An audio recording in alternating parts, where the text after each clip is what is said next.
क्या भारत में uniform civil code बनाना संभव है? मुझे लगता है कि शिक्षा और नौकरियों में जाति पर आधारित आरक्षण का जब एक या दो पीढ़ियां इस्तेमाल कर लें, तो तीसरी पीढ़ी को आरक्षण नहीं मिलना चाहिए। ये दो अलग अलग चीजें हैं।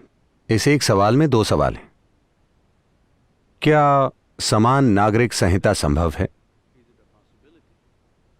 हमें इसे संभव बनाना होगा।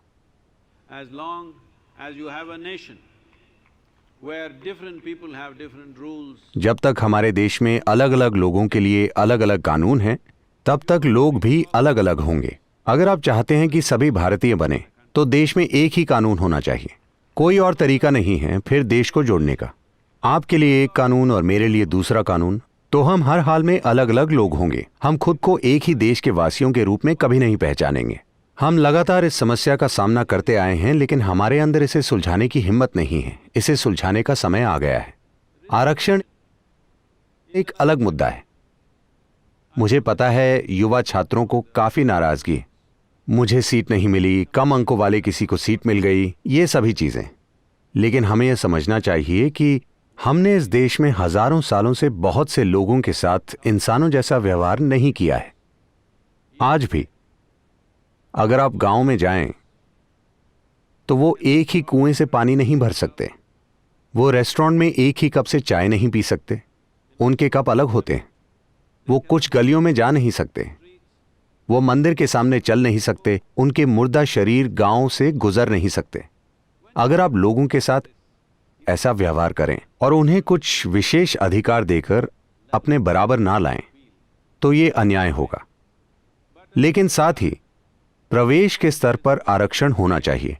promotion point definitely has to go. तरक्की के स्तर पर बिल्कुल नहीं। नौकरी और शिक्षा दोनों में आप उन्हें प्रवेश दीजिए, लेकिन जरूरी योग्यता के बिना तरक्की मत दीजिए। ऐसा होना जरूरी है, वरना हम आरक्षण की वजह से काबिलियत खो देंगे। आरक्षण इस देश में एक दुर्भाग्यपूर्ण स्थिति है, क्योंकि हमने हजारों सालों से भेदभाव किया है। आरक्षण इस भेदभाव को मिटाने का प्रयास है। क्या हमने पिछले 70 सालों में इसमें सफलता पाई है? हां, बहुत से लोग उस पिंजरे से बाहर आ गए हैं, जाति का पिंजरा। लेकिन आज भी एक बड़ी आबादी उसी में फंसी हुई है। तो समय बीतने के साथ हमें आरक्षण को दोबारा से व्यवस्थित करना ही चाहिए। अलग अलग स्थानों पर यह अलग अलग हो सकता है। तमिलनाडु की स्थिति, बिहार की स्थिति, गुजरात की स्थिति, ये स्थितियां अलग अलग हैं। हमें इसे कम से कम हर 5 साल में दोबारा व्यवस्थित करने की हिम्मत होनी चाहिए। हमें आरक्षण को आंकड़ों के आधार पर व्यवस्थित करना चाहिए, यानी कितनी आबादी गरीबी से निकलकर खुशहाली के ठीक ठाक स्तर तक पहुंच गई है और भेदभाव किस हद तक कम हो चुका है। इस आधार पर आरक्षण को व्यवस्थित करना चाहिए। लेकिन यह राजनीतिक चीज है। कोई भी राजनेता इसे छूना नहीं चाहता, क्योंकि चुनाव आंकड़ों का खेल है। यह भी बिल्कुल किसी परीक्षा में जाने की ही तरह है।